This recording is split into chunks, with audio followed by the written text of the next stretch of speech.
ఉయ్యాలో అత్తమామల సేవ ఉయ్యాలో ఉత్తంబుగా చేయి ఉయ్యాలో అత్తమామల సేవ ఉయ్యాలో ఉత్తమంగా చేయి ఉయ్యారి పైన ప్రేమ ఉయ్యాలో వాసుదేవుని పూజ ఉయ్యాలో వారిని సేవ అన్నది అనాదిగా కూడా వస్తుంది. ఎప్పుడో మేము పుట్టక ముందు, మా తాతలు పుట్టక ముందు నుంచి కూడా కుకట్పల్లిలో అమావాస్య. అయితే అసలు బతుకమ్మ అంటే ఏంది, బతుకమ్మ ఎందుకు ఎట్లెందుకు సంప్రదాయంగా మనకి ఎందుకు తెలంగాణ, ఇలాంటి రీజన్ తోటి ఈ బతుకమ్మ అనేది అప్పుడు స్టార్ట్ అయింది, అలాగే కొనసాగుతూ ఉంది. అందరికీ నమస్తే. బతుకమ్మ శుభాకాంక్షలు చెప్పడానికి ఒకరోజు ముందే స్టార్ట్ అవుతుంది కూకట్పల్లి ప్రాంతంలో. తెలంగాణ ప్రాంతం మొత్తంలో హైదరాబాద్లో బతుకమ్మలు, తెలంగాణలో బతుకమ్మలు ఎట్లా జరుగుతాయో యావత్ ప్రపంచానికి తెలుసు. అయితే కూకట్పల్లిలో స్పెషాలిటీ ఏంటంటే పెద్దల అమావాస్య ముందు రోజు, ఒకరోజు ముందే కూకట్పల్లిలో జరుగుతుంది అనమాట. అసలు అట్లా ఒకరోజు ముందు నుంచి ఎందుకు ప్రారంభమవుతుందో మనం కార్పొరేటర్ రోజాదేవి గారితో అడిగి తెలుసుకుందాము. నమస్తే మేడం, ఫస్ట్ ఆఫ్ ఆల్ మీకు బతుకమ్మ శుభాకాంక్షలు. Thank you madam. అయితే మన కూకట్పల్లిలో ఫస్ట్ డే కాకుండా ఒకరోజు ముందే ఎందుకు స్టార్ట్ చేస్తారు మేడం? ఈ ఆచారం అనేది అనాదిగా కూడా వస్తుంది. ఎప్పుడో మేము పుట్టక ముందు, మా తాతలు పుట్టక ముందు నుంచి కూడా కుకట్పల్లిలో అమావాస్య ముందు రోజు స్టార్ట్ అవ్వడం జరుగుతుంది. సో అదే అనాదిగా కొనసాగుతూ మేము కూడా అదే సాంప్రదాయాన్ని కూడా కొనసాగిస్తూ ఉంటాము. ఎందుకంటే మా ఊర్లో ఎలా ఉంటుందంటే పెద్దలు ఏది చెప్తే పెద్దలు నిర్ణయించిన ప్రకారమే మేము అందరం కూడా ఈ కుకట్పల్లి గ్రామంలో నడుస్తూ ఉంటాము. ఇది ఇప్పుడే కాదు, ఎప్పటి నుంచో అనాదిగా ఈ ఆచారం కొనసాగుతూ ఉంది. అయితే అసలు బతుకమ్మ అంటే ఏంది, బతుకమ్మ ఎందుకు ఎట్లెందుకు సంప్రదాయంగా మనకి ఎందుకు తెలంగాణ వాసులకి సంప్రదాయం ఎందుకు వచ్చింది? అండ్ ఇంకోటి స్పెషాలిటీ ఏంటంటే కూకట్పల్లిలో బతుకమ్మలు చేసేటప్పుడు డీజే కానీ, సినిమా పాటలు కానీ, ప్రైవేట్ పాటలు కానీ ఏది లేకుండా సొంతంగా పాతకాలం నాటి పాటలు పాడుకుంటూనే ఆడతారు. అది కూడా మనం రోజాదేవి గారి, కార్పొరేటర్ గారికి మొత్తం ఈ వివరాలు మొత్తం తెలుసు కాబట్టి మనం ఆవిడనే అడుగుతున్నాం మనము. మేడం, అసలు ఇదంతా ప్రాసెస్ ఏంది, అసలు బతుకమ్మ పేర్లు ఏంటి, మన పాత పాటలు పాడుకుంటూనే ఎందుకు ఆడతారు ఇక్కడ? బతుకమ్మ అనేది ఒక సాంప్రదాయమైన పండుగ. ఇప్పుడు అన్ని పండుగలు కూడా మనం పూలతో పూజ చేస్తూ ఉంటాం, అది కామన్. ఎప్పుడైనా ఏ పూజ అయినా, ఏ వ్రతమైనా పూలు తీసుకొచ్చి స్వామివారికి, అమ్మవారికి అయినా ఆ రీతి ప్రకారం మనం చేస్తూ ఉంటాం. కానీ ఈ బతుకమ్మ అనేది పువ్వులనే మనం పూజిస్తాం. ప్రకృతిని మనం ప్రకృతిలో మమేకమై ప్రకృతిని పూజించే పండుగ ఈ బతుకమ్మ.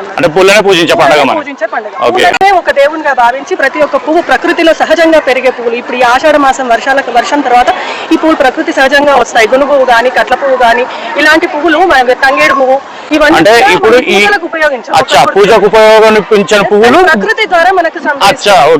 ఈ పువ్వులు చాలా మెడిసినల్ వాల్యూస్ తో కూడా కూడుకునే ఉంటాయి. కానీ మనం పూజలో ఎక్కడ మనం గమనిస్తే కనుక ఈ పువ్వులు మాత్రం మనం పూజలో ఎక్కడ కూడా వాడము. ఇవి మనకు ప్రకృతి ప్రసాదించింది కాబట్టి ఇది ఎలా వినియోగించుకోవాలి, మనము మన ఆరోగ్యానికి ఎలా ఉపయోగపడుతుంది అన్నది మన పూర్వీకులు తెలుసుకొని ఇది ఒక బతుకమ్మ లాగా పేర్చి మనం దాని చుట్టూ గనక మనం తిరుగుతూ ఉంటే, మనం తిరిగినప్పుడు ఎక్సర్సైజ్ చేస్తుంటే మనకు ఉచ్ఛ్వాస నిశ్వాసాలు ఎక్కువగా ఉంటుంది. అలాంటప్పుడు ఈ గాలి, ఆ పూల చుట్టూ కూడా ఆ గాలి తిరుగుతూ మనం ఆ గాలి పీల్చినట్టయితే మనకు ఆరోగ్యంగా ఉంటుంది. స్త్రీలు ఇప్పుడు అనేక విధాలుగా మనం పని చేస్తూ ఉంటాము, వాళ్ళకు సరిగ్గా తినరు, ఫస్ట్ ఇంట్లో పని కావాలి, తిండి సరిగ్గా ఉండదు వాళ్ళకు. అలాంటి సమయాల్లో ఈ బతుకమ్మ చుట్టూ ఆడుతూ వాళ్ళ ఆరోగ్యాన్ని పెంపొందించుకుంటూ కూడా వాళ్ళు తన ముందు రోజు చేసే కార్యాలు చేసుకుంటూ ఉంటారు. అంటే కూడా ఆరోగ్యానికి సంబంధించిన గుణాలు ఉన్నాయన్నమాట. బతుకమ్మ అంటేనే ఆరోగ్యానికి సంబంధించింది. ఇది చాలా మటుకు ఇప్పటి మన కాలానికి చాలా మంది కూడా అది తెలియదు. ఏదో ఊరికే బతుకమ్మ అంటే ఏదో పూలు పెట్టుకొని ఆడేసుకుంటున్నారు. అది తెలియక కూడా ఈ రీతి మనకు తెలంగాణ రాకముందు కనుక ఈ బతుకమ్మ అనేది కూడా అంతరించే స్టేజ్ దాకా వచ్చింది. అదొకటి మనం గుర్తుపెట్టుకోవాలి. తెలంగాణ వచ్చిన తర్వాతనే బతుకమ్మ అనేది ప్రతి ఒక్కరికి తెలిసింది. సో ఈ బతుకమ్మ ఎలా ఏంటిది అన్నది కూడా సైంటిఫిక్ తెలంగాణ వచ్చిన తర్వాత పూర్వ వైభవం వచ్చింది మళ్ళీ బతుకమ్మకి. అవును, మన ముందు తరాల వాళ్ళకి కూడా ఈ బతుకమ్మ అసలు ఎందుకు చేస్తారు అనేది కూడా తెలియదు. ఇప్పటి వాళ్ళకి కూడా చాలా మందికి తెలియదు. మెయిన్ రీజన్ వచ్చేసి ఈ ఆరోగ్యాన్ని పెంపొందించుకోవడము, ఇలాంటి రీజన్ తోటి ఈ బతుకమ్మ అనేది అప్పుడు స్టార్ట్ అయింది, అలాగే కొనసాగుతూ ఉంది. ఇంకా బతుకమ్మ గురించి మీకు తెలిసిన వివరాలు మా ప్రేక్షకులకు కూడా చెప్పండి మేడం. మనం ఇప్పుడు ఆడపడుచులు, ఇందాక నేను చెప్పినట్టు ఆడపడుచులు ఏదైనా మన పని చేసుకోవడం అదే రొటీన్ గా ఉంటుంది, కుటుంబాన్ని చూసుకోవడము. కానీ ఈ బతుకమ్మ వచ్చిన తర్వాత వాళ్ళకి ఒక ఆట విడుపుగా కూడా ఉంటుంది. మొత్తం ఊర్లో ఉన్న జనాలందరూ ఒక్క దగ్గరికి కూడి వాళ్ళ ఈ పాటలు కూడా మీరు గమనిస్తే వాళ్ళ కష్ట సుఖాల్లో నుంచే వస్తాయి ఈ పాటలు కూడా. మీరు చాలా మటుకు బతుకమ్మ పాటలు చూడండి, వాళ్ళు ఎంత కష్టపడుతూ వాళ్ళు పైకి వచ్చినాయి. ఇలా వాళ్ళ కష్టాలు పాటల రూపంగా చెప్పుకుంటూ బతుకమ్మ చుట్టూ ఆడుకుంటూ అందరూ కూడా వాళ్ళ ఆట విడుపుగా ఉంటుంది. కాబట్టి ఇలా బతుకమ్మ చేసుకొని ప్రతి ఒక్కరు కూడా గడప నుంచి ఒక బతుకమ్మ వచ్చేలాగా కూడా గ్రామంలో ప్రతి గ్రామంలో కూడా అలాగే ఉంటుంది. గడప నుంచి తప్పకుండా ఒక బతుకమ్మ వస్తుంది. ఒక పాయింట్ పెట్టుకుంటారు ఒక గుడి దగ్గర, అందరు కూడా ఒక దగ్గర కూడి ఈ బతుకమ్మ ఆడడం జరుగుతుంది. అంటే ఆడవారి వారి కుటుంబంలో జరిగే కష్ట సుఖాలన్నీ ఈ పాటల ద్వారా బతుకమ్మ చుట్టూ తిరుగుతూ పాట పాడుతూ వాళ్ళ హృదయాన్ని కొద్దిగా ఆలక చేసుకుంటూ ఉంటారు. చెప్పుకుంటూ కూర్చొని ఇలా చెప్పుకోవడం కంటే ఇలా పాట రూపంలో చెప్పుకుంటుంటే అందరు కనెక్ట్ అవుతూ ఉంటారు. అవును మాకు కూడా ఇలాంటి కష్టాలు, అవును అందరు కూడా కనెక్ట్ అయ్యి, కానీ దాన్ని ఇప్పుడు అంత డీజేల్ చేసి అంత రిమిక్స్ డీజేల్ చేసి చేస్తున్నారు. ఎవరి సంతోషం బతుకమ్మ అయితే కొనసాగుతుంది. అయితే చాలా సంతోషం. కాకపోతే సాంప్రదాయంతో కూడిన బతుకమ్మ చేస్తే కూడా చాలా మంచిది. మన ముందు తరాలకు సాంప్రదాయం అందించినట్టు అవుతుంది. అవును, ఏదైనా సంప్రదాయం ద్వారా పోతేనే బాగుంటది.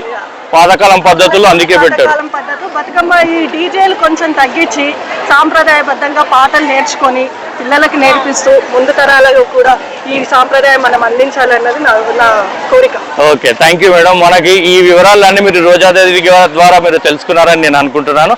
ఇక ఈ రోజు కాకుండా రేపటి నుంచి అసలైన బతుకమ్మలు స్టార్ట్ అవుతాయి. అప్పుడు మేడం ఈ బతుకమ్మలు ఎన్ని రోజులు చేస్తారు? వీటి పేర్లు ఏంటి? నవరాత్రులు.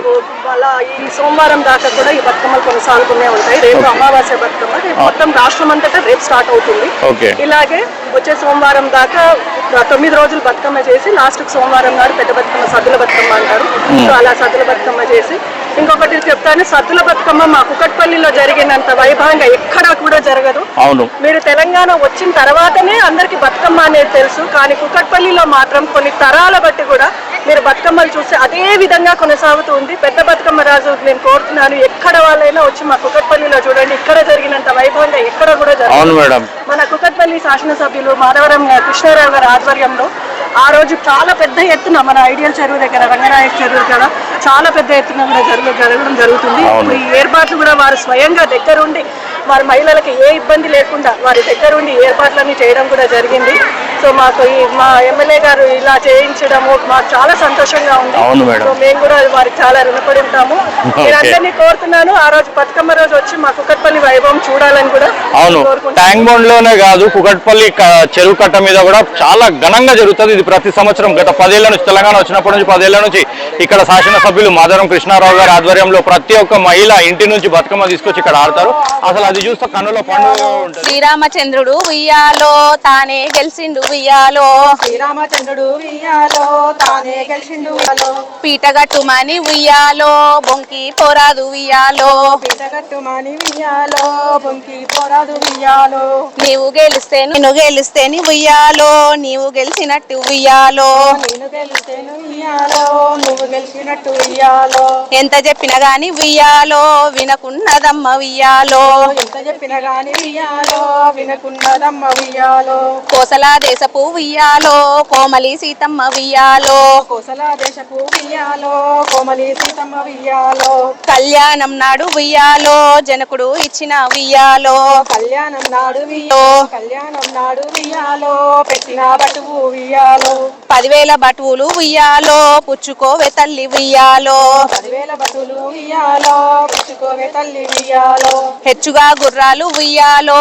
ఏనుగులు ఉన్నాయి ఉయ్యాలో, హెచ్చుగా గుర్రాలు ఉయ్యాలో ఏనుగులు ఉన్నాయి ఉయ్యాలో, ఏలుకోవ గద ఉయ్యాలో కోమాలి తల్లి ఉయ్యాలో, ఏలుకోవే గద ఉయ్యాలో కోమాలి తల్లి ఉయ్యాలో, అప్పుడు సీతమ్మ ఉయ్యాలో పక్కున నవ్వే ఉయ్యాలో, అప్పుడు సీతమ్మ ఉయ్యాలో పక్కున నవ్వే ఉయ్యాలో, శ్రీరామచంద్రుడు ఉయ్యాలో కదిలి నాడమ్మ ఉయ్యాలో, శ్రీరామచంద్రుడు ఉయ్యాలో కదిలి నాడమ్మ ఉయ్యాలో,